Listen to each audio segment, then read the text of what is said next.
I'd like to welcome you to the second lecture of the third module.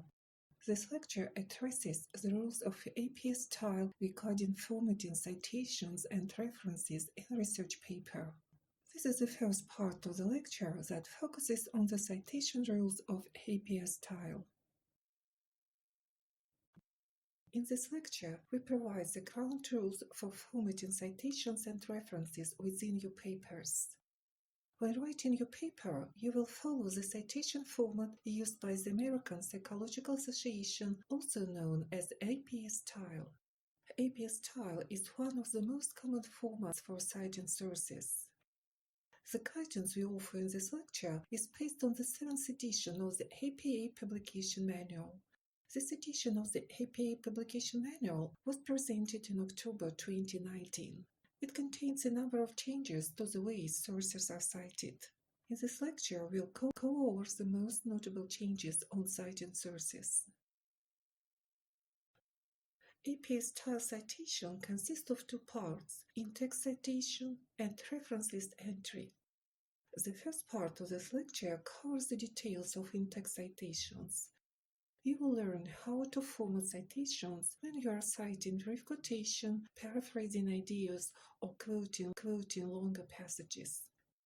In the second part of the lecture, I'll offer guidelines for creating reference list entries and formatting the reference page.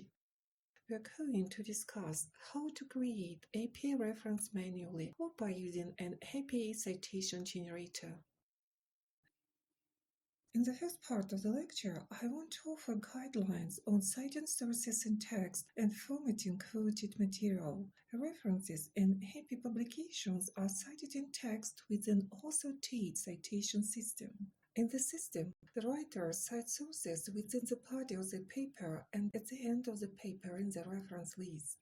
It means that they refer to each source in a paper by using an in-text citation and a corresponding reference list entry. The in-text citation appears within the body of the paper. It briefly identifies the cited work by its author and the date of publication. The in-text citation matches the corresponding entry in the reference list at the end of the paper. Here, you can see a figure that illustrates correspondence between the reference list entry and in-text citation. Each reference list entry provides the author, date, title, and the source of the work cited in the paper. The in-text citation that corresponds to the reference list entry includes the last name of the author and the year of publication.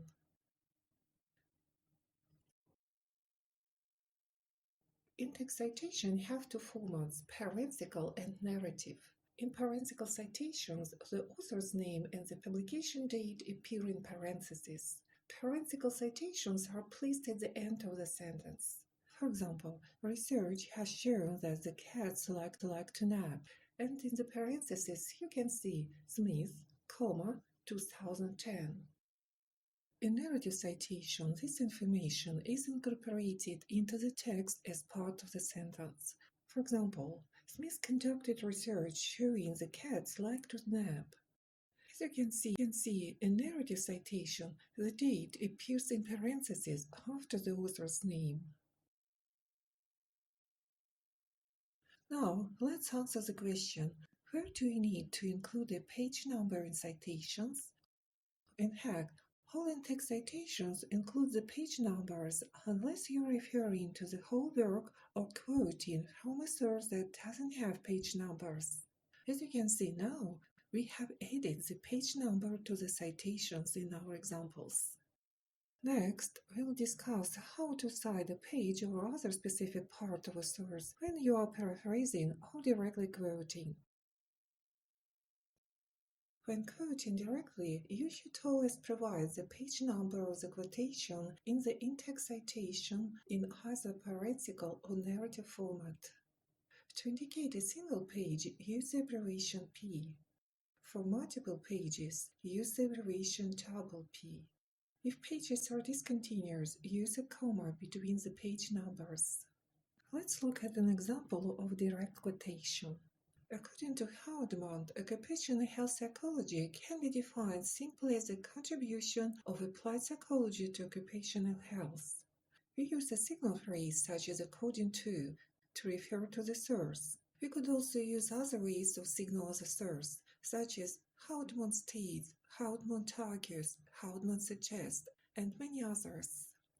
The author's last name, Houdman, is incorporated into the structure of the sentence, and the author's name is not inside the parentheses. And finally, a page number is used as the information comes from a specific part of the source. In the case of a quotation, the information is obviously coming from a very specific part of the source.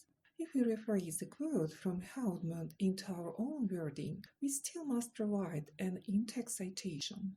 As you can see here, now in-text citation comes at the end of the sentence and the author name is inside the parentheses. Here is an example of a paraphrase. Occupational health psychology can be defined simply as the field of psychology that is concerned with occupational health. Although it's not required to provide a page number in the citation for paraphrase, you may include a page number when it would help interested readers locate the relevant passage within a long or complex work. If a quotation consists of fewer than 40 words, treat it as a short quotation. You should incorporate it into the text and enclose it within double quotation marks. A parenthetical citation is placed either immediately after the quotation or at the end of the sentence. The period marking the end of the sentence should follow the citation, not precede it. Here is an example of citation for a short quotation. Effective teams can be difficult to describe because high performance along one domain does not translate to high performance along another.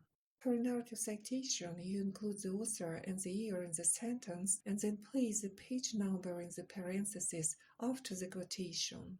When the quotation precedes the narrative citation, the page number should be within the same parentheses as the year. Here is an example. Some people are hilarious, others are painfully funny, and most are somewhere in between, wrote newspaper in their exploration of humor. If a quotation contains 40 words or more, we treat it as a block quotation. We don't use quotation marks to enclose the block quotation. We must start a block quotation on a new line and indent a ½ inch or 5 spaces from the left margin. You should double space the entire block quotations. Notice that there is no need to add extra space before or after it. Here's an example of a block quotation. As the authors being cited are included in the introduction of this quote, the parentheses that follow the quotation include only the year and the page number. As you can see, for this citation, we maintain double space throughout. Here is an example of a block quotation with parenthetical citation. As you can see, the writer cites the source in parentheses after the quotation's final punctuation. The writer provides citation information after the final punctuation mark. It means that there is no period after the closing parentheses. Here's an example of a block quotation with narrative citation. As you can see, the writer cites the author and the year before the quotation and places only the page number in parentheses after the quotation's final punctuation. The block quotation isn't surrounded by any quotation marks, and there is no period after the closing parentheses. Now, let's discuss how to format citations for paraphrases. A paraphrase may continue for several sentences. In such cases, you should cite the work that is paraphrased on first mention. Once the work has been cited, it's not necessary to repeat the citation if the context of the writing makes it clear that you continue to paraphrase the same work. How can we avoid the repetition of the author's names in the text that refers 3 times to the same source in one paragraph? Now, let's look at an example. You can see that instead of repeating the author's names, we replace them with other words, such as the authors and this approach. So, the phrases the authors and this approach make it clear that the sentences in the paragraph are based on pocket and cover, and we did it without repeating the author's last name. In other cases, you may have to repeat the names of the authors. Then, in these cases, you should omit the year of publication from a citation. This is perfectly legal and necessary when you are discussing a single source extensively in one paragraph.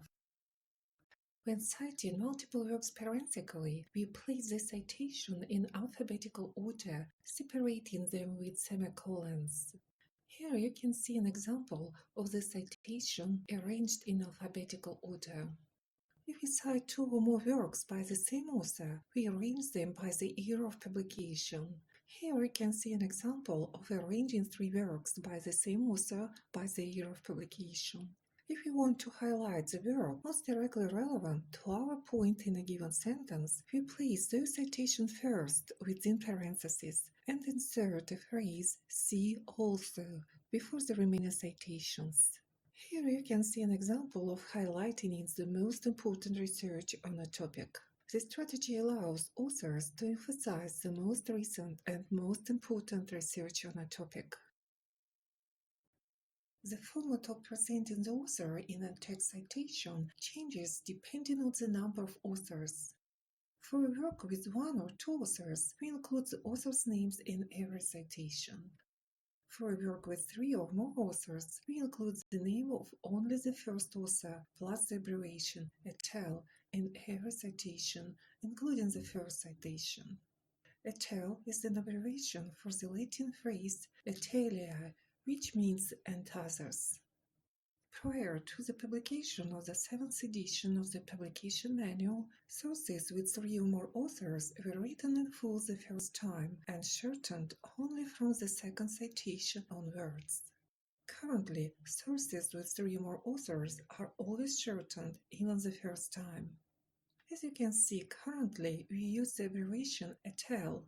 the first time and every time we cite a source with at least three authors. Here, you can see a table that illustrates the use of ampersands and the word "and" foreign in text citations. Ampersands should only be used in parenthetical in text citations. An ampersand separates the first and the second author of a cited work. The word "and" should only be used in a sentence. We don't use it in a parenthetical in text citation. It means that the word "and" is used only in a narrative citation.